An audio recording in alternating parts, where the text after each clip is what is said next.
امين في حراسة المرمى. نعلم تماما بان هنالك الكثير والعديد للاخوية او بالنسبة لنادي الهلال او بالنسبة للمشاهدين ايضا بحكم ليو بوناتيري 22 سنة 20 هدف في 37 مباراة في الموسم الماضي مع ستوريل.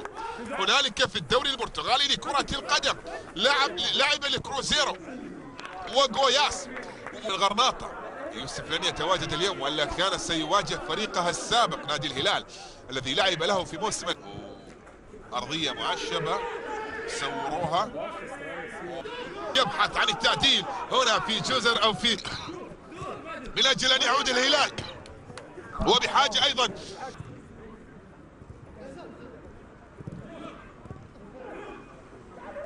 كرة فيها محاولة مرور تسديد. اللي امامنا الان ايضا مرشحين ايضا لان يكونوا الابرز في دوريات بلادهم في هذا الموسم، سواء الاخوه في قطر او في الجانب المقابل اللي في السوبر، وجاب كاس ولي العهد، ولكن كل هذا لم يشفع له بالبقاء. كرة فيها محاولة ملعوبة